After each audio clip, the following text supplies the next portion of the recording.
A reliable SUV can still bankrupt you if you buy the wrong engine. And one of Britain's most respected SUVs has versions I'd happily buy at 150,000 miles, and others I wouldn't touch at half that mileage. One of the SUVs coming up can now be bought for around £5,000. It has a drivetrain capable of massive mileage when properly serviced, and it is routinely overlooked because buyers assume an older 4x4 must be expensive trouble. But choose the neglected torque converter automatic gearbox, and that cheap purchase immediately turns into a £2,000 repair bill. Pick a badly maintained four-wheel drive system, a specific problematic diesel, or a car missing its service history, and the entire argument changes. A model name is not a reliability guarantee, and the SUV at number 1 is not the newest, the most expensive, or necessarily the badge most people expect. We are rating these vehicles on engine durability, MOT failure patterns, local parts availability, and rust resistance. We are completely ignoring online mythology and old top-tier reputations. Every SUV on this list has a catch. Some need one specific petrol engine. Some make sense only as manuals. At number 17, we have the third-generation Kia Sportage. The Sportage is a solid budget option, but only if you buy the 1.6-liter naturally aspirated GDI petrol. It avoids the heavy clutch wear of the larger diesels and sidesteps turbocharger risks entirely. Number 16 is the Dacia Duster. It offers incredible mechanical simplicity, but you must stick strictly to the 1.6-liter petrol with the manual gearbox. The moment you add the automated transmission, you introduce a weak point that ruins the entire ownership proposition. At 15 and 14, we have the first-generation Ford Kuga and the Mazda CX-5. Both are robust, comfortable cars. Both introduce a severe financial risk if you buy the diesel engine and use it for the 2-mile morning school run. Short urban journeys fail to generate enough exhaust heat to trigger DPF regeneration. The filter physically fills with soot, choking the exhaust. This back pressure ruins the EGR valve, damages turbo seals, and forces fuel into your oil, eventually destroying the engine block. Which brings us to number 13, the Volvo XC60 D5. This is an absolute motorway champion. Keep it at 70 miles per hour on the M1 and it will easily clear 200,000 miles. Keep it strictly on city streets and it will empty your bank account. When looking at these early models, run the MOT history online. Repeated advisories for emissions warn of a choked exhaust system, and recurring suspension advisories show an owner who only fixes things when they physically break. Buying a budget diesel for urban use might save you £40 a month at the petrol pump, but you will hand all those savings, plus interest, directly to an independent specialist when the emissions system fails. Moving into the £5,000 to £10,000 bracket, buyers are frequently tempted to pay a premium for all-wheel drive. The Skoda Yeti 4x4 and Volkswagen Tiguan 4Motion feature strong 2-liter diesels, but add a transfer case, prop shaft, rear differential, and Haldex coupling. This Haldex system requires fluid changes every 40,000 miles. Neglecting this maintenance creates a heavy financial liability. At number 10, the Subaru Forester.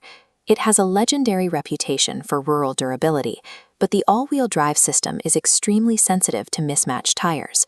A difference in tread depth between the front and rear axles can overheat and physically destroy the center differential. Numbers 9 and 8 are the Hyundai Santa Fe and the Kia Sorento. They are excellent, large family options with the 2.2-liter CRDI engine, but they require a rigorous inspection of their timing chains. When you view any used SUV, instruct the seller not to warm the car up before you arrive. You must test a completely cold engine. Listen carefully in the first 3 seconds after turning the key. A sharp, metallic rattle indicates a stretched timing chain or failing tensioners. A high-pitched squeal points to a worn auxiliary belt. A rough idle tells you the injectors or glow plugs are struggling. If you live in the suburbs and rarely see snow, paying extra for an all-wheel drive system only gives you unnecessary weight, poorer miles per gallon, and components that will eventually require expensive replacement. The next 5 are the ones I'd actually put on a serious UK shopping list. But even here, one wrong gearbox choice can turn a durability champion into a scrapyard candidate. Number 7 is the third-generation Mitsubishi Outlander. It is a high-mileage hero, but you must forensically check the service book for CVT fluid replacements. If the fluid hasn't been changed every 40,000 miles, walk away. Number 6 is the second-generation Toyota RAV4. Mechanically, the 2-liter petrol engine is near indestructible. But in the UK climate, the engine will easily outlive the chassis. Do not assume Japanese cars are immune to corrosion. You must inspect the rear subframe, sills, and rear suspension mounting points for terminal rest. A perfectly running engine is useless if the car fails its MOT on structural integrity. Number 5 is the Lexus RX 450h. It is arguably the most compelling bargain in the luxury bracket, utilizing a proven hybrid drivetrain that thrives in heavy urban traffic. However, you must verify the health of the hybrid battery pack, check that the cooling intake vents under the rear seats are clear of debris, and confirm the 12-volt battery holds a proper charge. Number 4 is the first-generation Volvo XC90 with the 2.4-liter D5 diesel engine. It is a genuine durability champion, provided you find documentation proving the timing belt and water pump were replaced precisely on schedule.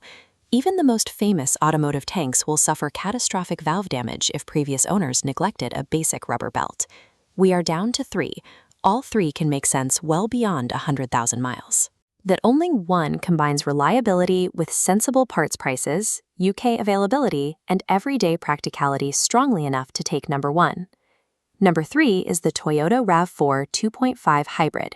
It is an outstanding choice for city drivers who want hybrid efficiency and Toyota's eCVT durability without facing massive, unpredictable repair risks. Number 2 is the Škoda Kodiaq 2.0 TDI manual. It makes an extremely strong case for high-mileage motorway drivers, provided you find an example with a flawless MOT history and strictly documented oil changes. But number 1 is the third-generation Honda CR-V, specifically with the 2.0-liter iVTEC petrol engine and the manual gearbox. It wins because replacement parts are cheap, independent specialists know them inside out, and the engine design is incredibly simple. Looking at them side by side, the RAV4 carries a price premium. The Kodiaq demands a strict motorway diet to protect its emission system. The petrol CR-V manual requires neither of those compromises. Even the winner demands discipline. You must avoid the automatic variant if the fluid hasn't been changed, and you must stick to the exact 2-liter petrol engine to avoid the complexity of modern diesels. The CR-V is not invincible. It simply offers the highest mathematical probability of long-term survival when matched with rigorous servicing.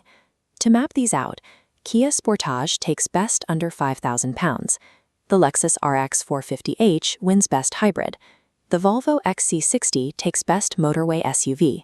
You must match the specific vehicle to your exact budget and driving style. Before handing over any pounds sterling, you need a non-negotiable checklist. Confirm the exact engine code. Verify the ULEZ status. Check that all 4 tires match in size and tread depth on all-wheel drive models. And run a full detailed check of the MOT history to spot recurring advisories for neglected suspension or corrosion.